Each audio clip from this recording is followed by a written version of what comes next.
Terima kasih Anda masih bersama kami. Bagi Anda yang baru saja bergabung, kami hadirkan kembali 3 berita utama hari.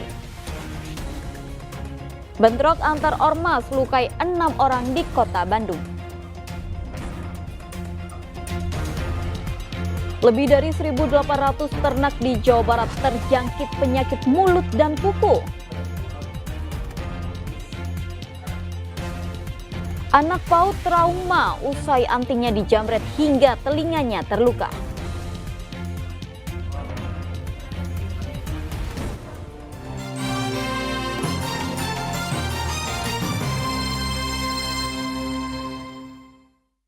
Lebih dari 1.800 ternak di Jawa Barat terjangkit penyakit mulut dan kuku. Penyemprotan disinfektan hingga bantuan vaksin PMK dikerahkan untuk mengatasi masalah itu.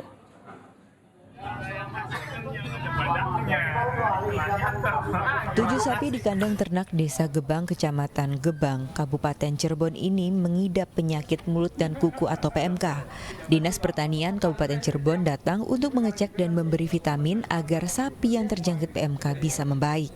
Selain pemberian vitamin, penyemprotan disinfektan juga dilakukan. Melakukan penyemprotan terhadap kandang dengan desinfektan. Tujuannya agar kandang ini bisa steril kembali, dan harapan kami tentunya bersama peternak itu hewan yang kita pelihara menjadi sehat kembali.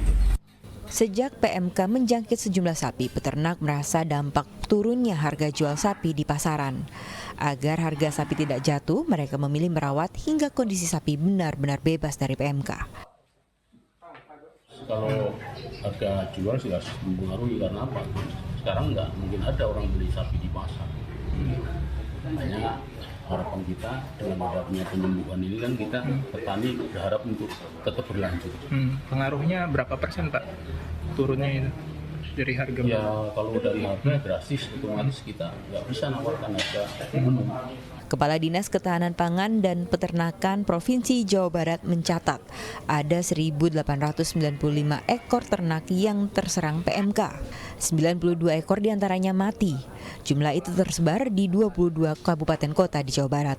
Untuk mengatasi masalah itu disiapkan 52.000 dosis vaksin dari anggaran APBD Provinsi serta bantuan 7.500 dosis vaksin dari Asosiasi Peternakan dan Penggemukan Sapi Indonesia.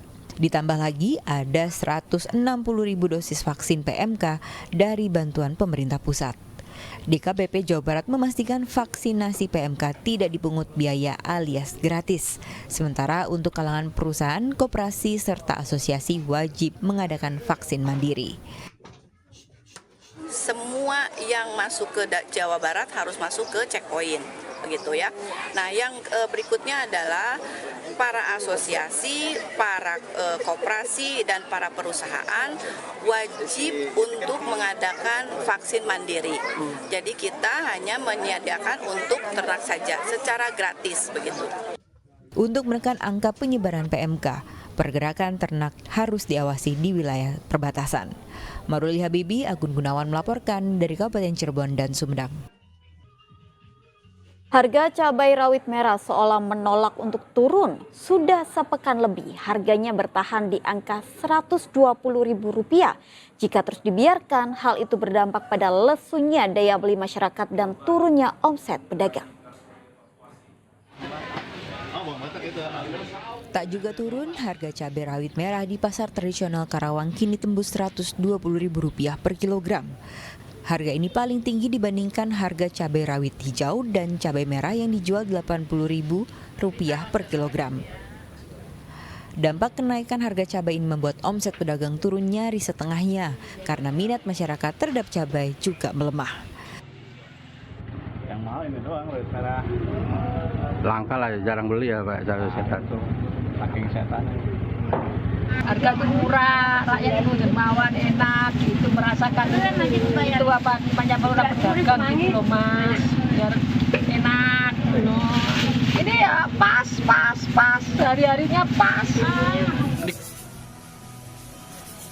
Di Pasar Jambu 2 Kota Bogor, harga cabai rawit merah juga sama, Rp120.000 per kilogram. Sementara harga cabai rawit hijau dan merah keriting di kisaran Rp65.000 hingga Rp70.000 per kilogram. Lalu cabai rawit merah besar dijual Rp55.000 per kilogram. Tingginya harga cabai ini membuat daya beli masyarakat turun. Jadi kita mengurangi belanja gitu dan mensiasati untuk keperluan di dapur gitu. Karena penghasilan kan kita relatif tetap ya, sedangkan kebutuhan ini harga-harga terus naik gitu. Jadi ya pinter-pinternya kita lah mengatur untuk kebutuhan rumah tangga gitu. Tak hanya cabai, harga kentang dan wortel juga naik. Faktor cuaca buruk dan kurangnya pasokan petani dituding jadi penyebabnya. Ada keluhan biasa bawa agak banyak agak kurangin. Gitu loh. Keluhannya karena terlalu mahal atau gimana? Terlalu mahal. Ini kenaikan ini faktornya apa sih sebenarnya? Ya faktor cuaca. 2 pekan sudah dari tahun baru berlalu, tetapi harga komoditas tak kembali normal. Jika dibiarkan, harga akan terus melambung tinggi hingga bulan Ramadan yang tinggal 1,5 bulan lagi. Akli Yusuf Mubarok, Iwan Kurniawan melaporkan dari Karawang dan Kota Bogor. 3 Menteri Presiden Prabowo menyambangi Desa Ciberem, Kulon, Sumedang Rabu kemarin. Mereka meninjau program ketahanan pangan. 3 menteri yang meninjau program ketahanan pangan adalah Menteri Dalam Negeri, Menteri Perumahan dan Kawasan Permukiman, serta Menteri Desa Pembangunan Daerah Tertinggal dan Transmigrasi. Mereka melihat metode demonstration plot atau demplot yang dipakai Desa Ciberem. Metode itu memanfaatkan lahan kosong di halaman rumah untuk ditanami aneka ragam tanaman, mulai dari pakcoy, bawang, cabai, jagung hingga padi. Selain bercocok tanam, pemerintah desa juga membudidayakan ternak ayam, kuntul, domba, serta ikan. Program yang bergulir sejak 2022 ini dinilai ampuh untuk mengatasi mahalnya harga kebutuhan pokok. Dan dalam kesempatan ini juga untuk memperingati Hari Desa Nasional yang jatuh pada 15 Januari kemarin. Mendes menegaskan ada sebanyak 20% anggaran dana desa harus dipergunakan untuk ketahanan pangan. Selain itu, Menteri PKP juga menegaskan jika lahan pertanian dilarang jadi permukiman. Ada desa Kulon. Nah, dengan adanya demplot ini, masyarakat bisa bercocok tanam dan menghasilkan suatu hasil pangan yang bisa dikonsumsi oleh masyarakat, yang dimana bisa meningkatkan kesejahteraan masyarakat. Jangan sampai dana desa diselewengkan, karena itu dana rakyat, bukan dana pribadi kita. Insya Allah dengan pemanfaatan sekurang-kurangnya 20% untuk ketahanan pangan, maka kita akan menyukseskan Astacita ke-6 Bapak Presiden Prabowo, yaitu membangun dari desa dan dari bawah untuk pemerataan ekonomi dan pemberantasan kemiskinan. Ya, sudah diputuskan ya, tidak boleh lahan buat perumahan, lahan sawah untuk perumahan. Tolong Pak Mendagri, Bapak Kementerian Desa, kita buat suratnya kalau perlu hari ini juga. Ya, jangan lama-lama. Penguatan ketahanan pangan terus dilakukan di semua lini, termasuk oleh TNI Angkatan Udara. Di Subang, lahan tidur sekitar 200 hektar telah disulap menjadi kebun jagung hibrida. Jenderal berbintang 3 dari TNI Angkatan Udara, Panglima Komando Operasi Udara Nasional, memimpin langsung penanaman bersama jagung hibrida. Program ketahanan pangan ini dilakukan di lahan tidur seluas lebih dari 200 hektar milik Lanut Raden Suryadi Surya Dharma, Subang. Jagung hibrida dipilih untuk memenuhi kebutuhan termasuk pakan ternak. Di sini kenapa jagung? Karena memang di sini ada yang membutuhkan. Di sini ada PT GDA ya, Global Dairy. Itu dia membutuhkan sapi-sapi itu, sapi yang untuk susunya diambil itu butuhkan makanan ini. Salah satunya apa yang kita tanam ini. Jadi semua itu akan siklusnya berputar sehingga harapannya perekonomian akan menaik. Petani-petani di sini akan semakin sejahtera. Dari 121 hektar area tanaman jagung diharapkan dapat dipanen 2 kali dengan jumlah lebih dari 600 ton jagung kering untuk sekali panen. Zainal Arifin melaporkan dari Subang. Tiga pejabat tinggi negara sekaligus meresmikan sentra kerajinan kulit premium di Garut. Konsep menarik dengan bangunan ala Italia menyajikan produk premium yang kualitasnya tidak kalah dengan brand kulit internasional.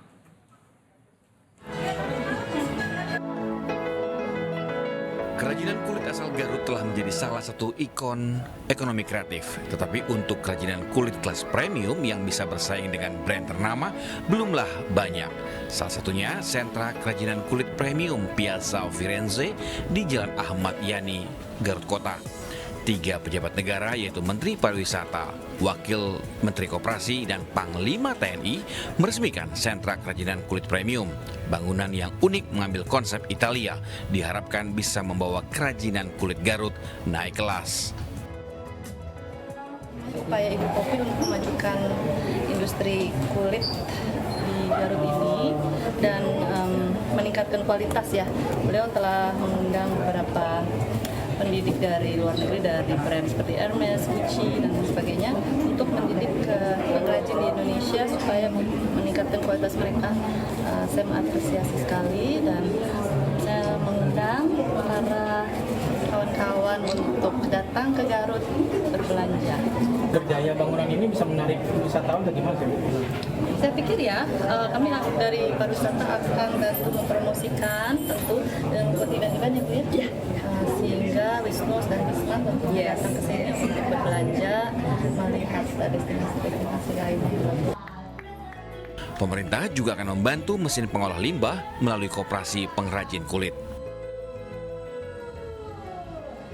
Pengelolaan, ada penemuan pengelolaan limbah dengan pendekatan fisika yang memusnahkan partikel dan harganya relatif murah. Nanti kami akan bisa memberikan kepada koperasi artisan kulit Indonesia, nanti koperasi yang akan membantu proses pengolahan supaya hasil limbah yang dari industri kulit tidak mencemari sungai dan sebagainya. Selain memperlihatkan kerajinan kulit premium Garut, fashion show dengan menggunakan kerajinan kulit premium Garut memukau penonton yang hadir. Selain ingin membuat kerajinan kulit yang naik kelas, yang terpenting juga adalah meningkatkan kemampuan para UMKM perajin kulit agar juga ikut naik kelas.